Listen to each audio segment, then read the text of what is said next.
Hey guys, what is up? It's Dusty here and welcome back to another episode of the Daily Crypto News. And guys, yesterday I made a video telling you all that crypto is gonna pump in a couple of hours from now.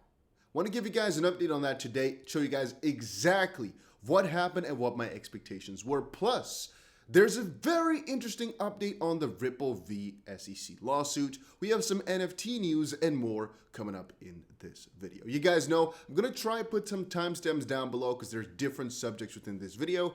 It's just I'm going to try it out. And also different setup, different hotel, different everything. So let's see. Hopefully this all works out. All right, so here is a little bit of an overview of what I was talking about. In about 2 hours from now, this is like the later part. My first official warning of sorts was actually right here, where I basically made a video, what's going to happen to XRP yada yada in 9 hours. And that's basically a little sign for all of y'all to spot some manipulation that was about to come. Because what was basically happening? Well, in the crypto markets, I saw a couple of things. First of all, the stock market ended positively yesterday after one of the biggest falls, which is really unordinary is really not normal basically because, well, when the stock market falls something like 5%, usually it's going to close that way because it's really negative. The fact that it blew up and came to neutral or even positive at the end of the day is something really peculiar, and it hasn't happened in 14 years. Having said that, we also noticed that crypto, for that exact same reason, was doing quite well. And what we saw, guys, was that somewhere throughout those hours, crypto punked back up because the stock market did so. Now, what we also saw was that, well, Bitcoin, as of this point, wasn't really doing too positively, at least looking at the numbers of the 1 hour and 24 hour. But that's because we are basically on a level, as you can clearly see here, with Bitcoin basically, where we really weren't 24 hours away from the biggest dip just quite yet. Meaning, well, after a couple of hours and exactly 12:05, I guess Belgian, Dutch time, whatever you want to call it right there, UTC +1, that's when the biggest dip happened. And so at that exact point, it's going to look as if we pumped 13, 14 or some percent like that, 10% within 1 day. And actually, when I checked Twitter, right, I took a little picture for myself, of course, as well at about 12:14, which is not exactly the dip anymore because you can see there's a pretty big peak afterwards, but you guys get the drift. Crypto market looked to pump like crazy or so. And I went to look at Twitter. Everybody was screaming, "Oh, is this the big bounce? Is the bottom in and whatnot?" When in reality, the stock market isn't doing so amazing just quite yet, and still we're just dipping further. And as I've said before, guys, what we're doing is we're buying a lot of altcoins that are down severely because, well, it's a freaking discount. But we're being rational and understanding that if the stock market goes into one of the worst crashes it's ever had, then obviously, as of this point, crypto is not doing too amazing just quite yet. Let me actually do this. As of this point, crypto is not doing too amazing just quite yet, and it could stay this way. But we might see a flip at any one of these points, as obviously, guys, it's not supposed to be this way. Crypto is meant exactly for what's happening right now, one of the bigger crashes where you can't trust your, let's say that a little bit loosely here. You do not trust your government to keep the dollar as stable as you want it to be. You cannot trust the stock market in the sense that it can just break because it's breaking. You cannot trust the houses because it's been in a little bit of a bubble. What can you trust? Watches? It's been a bubble too. What's not been in a bubble? Gold? Well, but gold is not going to appreciate, so it can be stable, but that's going to basically be it if you ask me. That's just a story for a different day. I do think gold is a pretty viable investment.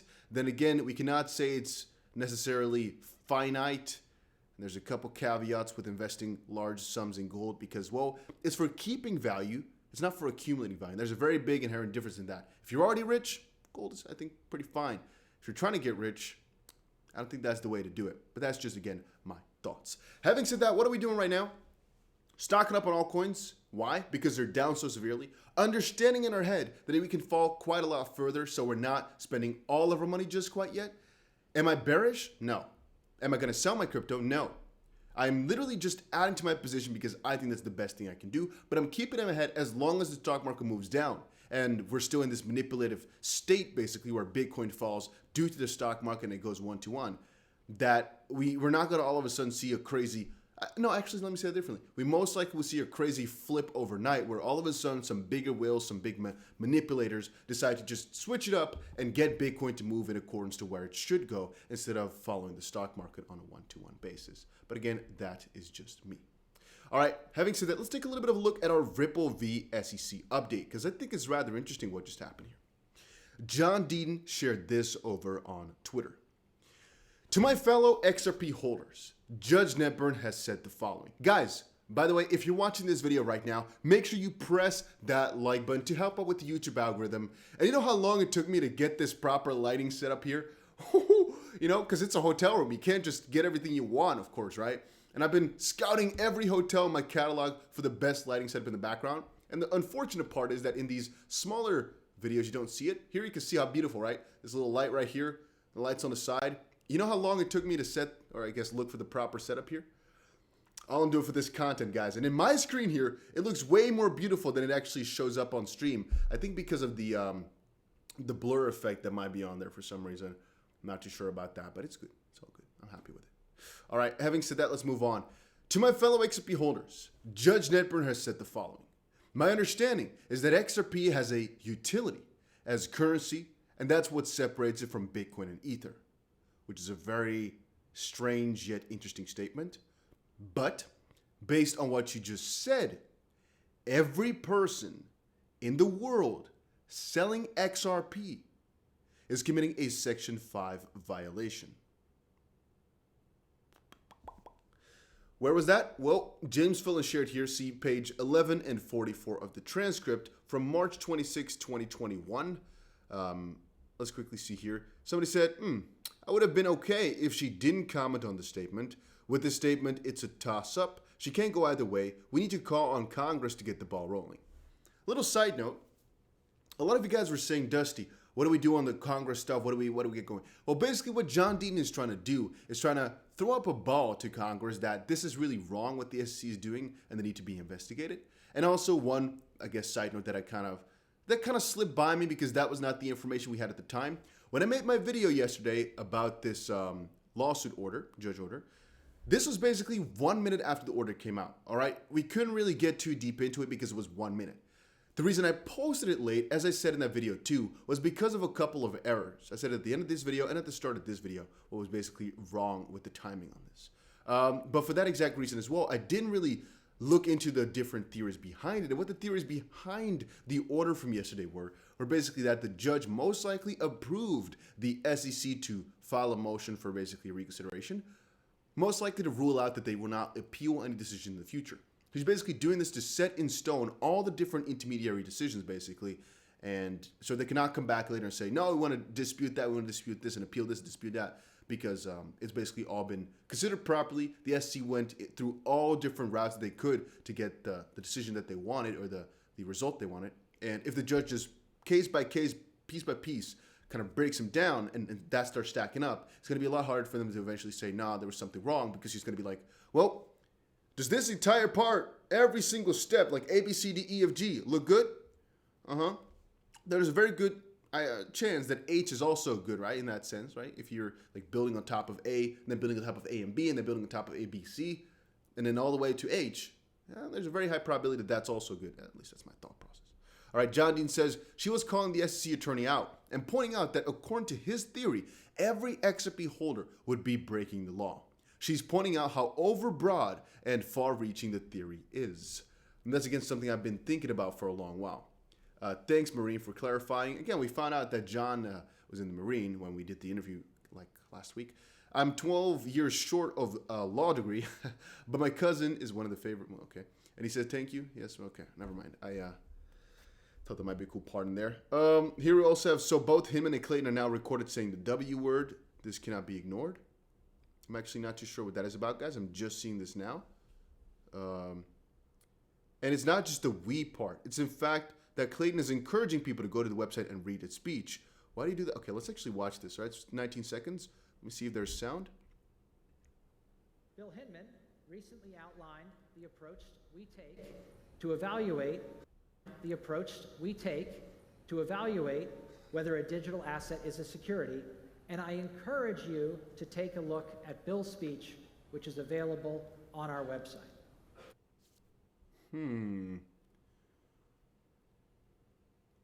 Um, So that's actually quite strange, because what word did he say at the start? Let's check that back. Bill Hinman recently outlined the approach we take.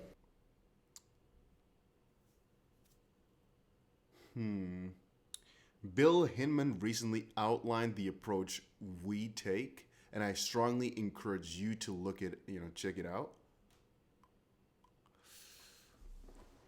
That's a sticky one, guys. Because that is very strange, right? I mean, I can't say if he really said that, because he really did say that. What does that mean for us? It means, at least as far as I think, right? I'm not a lawyer, not a financial advisor, that Jay Clayton looks at the speech as something that they all came up with together from some perspective. He encourages people to look at that, which is also rather strange if it's not supposed to be the guidance. And it's something that they wrote for. I guess, yeah, it's just basically Jay Clayton admitting to some degree that it's all been made for guidance purposes. It's not just an opinion. I think it's just becoming more and more clear that it's not just an opinion, right? We've been finding evidence of this left and right, and yesterday we had some major proof. Right now we're finding some interesting parts again. Man, you can't keep ignoring this. And it's not just the we part, it's the fact that Clayton is encouraging people to look at the website and read the speech. Why do that if it's just one man's opinion? Fair fact. You might say, well, but he has authority in space. Yeah, that's the entire problem. Because he has authority, people think his opinion basically matters. It's the same thing as Trump, for example. No, Biden in this case right now, saying something extremely controversial and then saying, it's just my opinion though. Well, you're the president, and so if you say that, then that most likely means because you have some authority and some basically insights that some other people don't. That's most likely the stance that the country is going to take, right? If the president makes a statement like, hey, I personally think this about this and that, I think it should be banned, or I think it's good. And then all of a sudden the country's like, no, we're going to do exactly the opposite of what the president just lined out because his opinion doesn't matter. It's like, well, but he just informed the public, and well, all his Congress people told people to check that out. Then how can they act in the exact opposite manner? That would be really odd. And right after Hinman's speech, there were numerous No, actually, to say it differently, it's like the vice president said something in his own opinion. The president is like, go check it out, really. It's what we think about it, or something like that. And then the president also is like, you know what, but no. and it just writes down the exact opposite thing on paper. And right after Hinman's speech, there were numerous articles written with titles like, SEC announces crypto ethers out of security. Why didn't the SEC bother to correct them? Also fair point. Or when a journalist asked a question in interviews on live TV, no correction, confused. Yeah. Clayton takes it 5 steps further than Hinman ever did. The chairman states this is SEC policy in that video. Very peculiar, guys. Anders now said, well, isn't the SEC now arguing that it's no longer Hinman's personal opinion, but it's SEC guidance? Wasn't that their latest objection? So couldn't the SEC use this as proof to solidify their position? This is so confusing.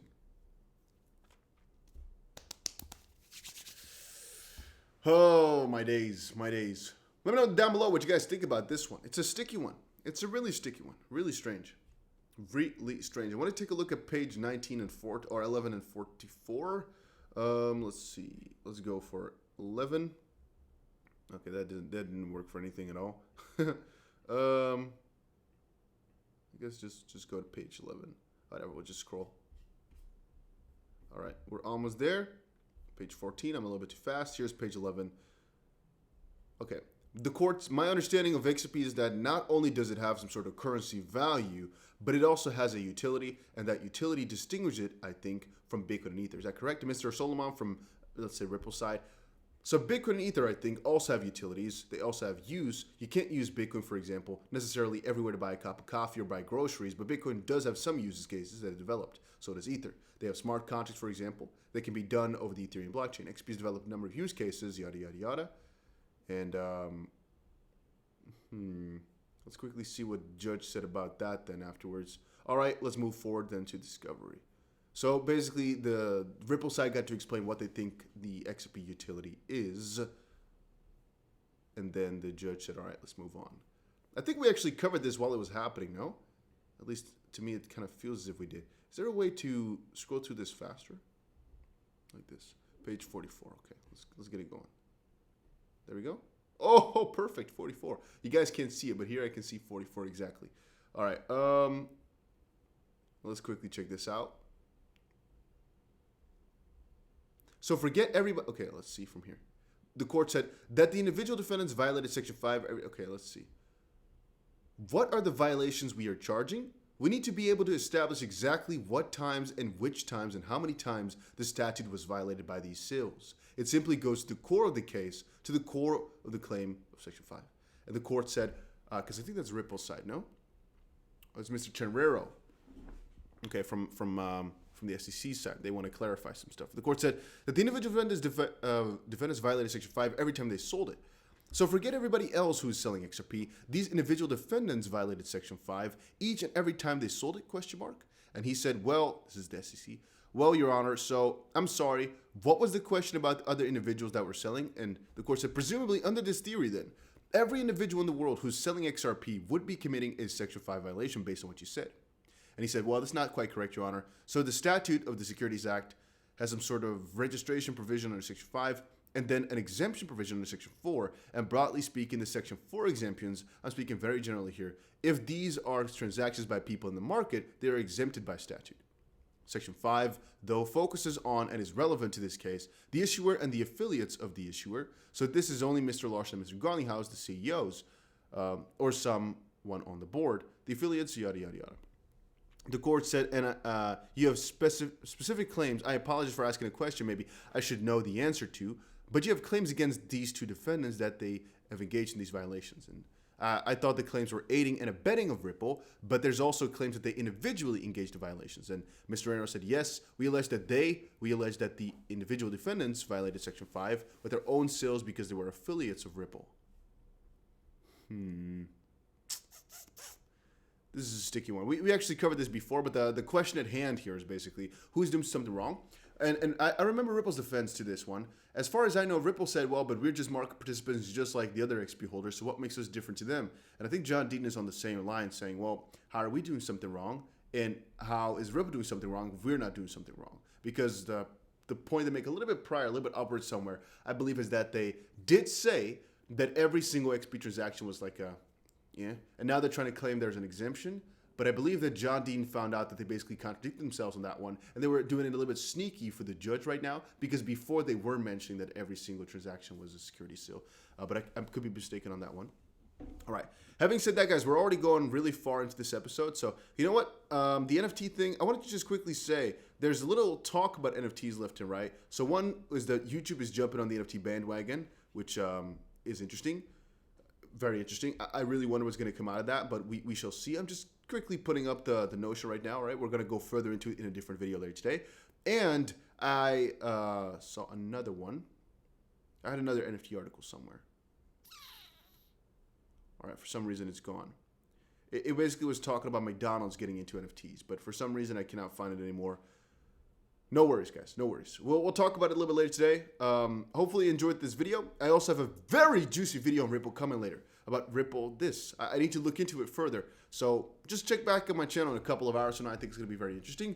And yeah, very strange situation. Not sure exactly what to think about it. But as of this point, all I can say is let's wait it out for this clown show, this freaking nuisance of a thing to end.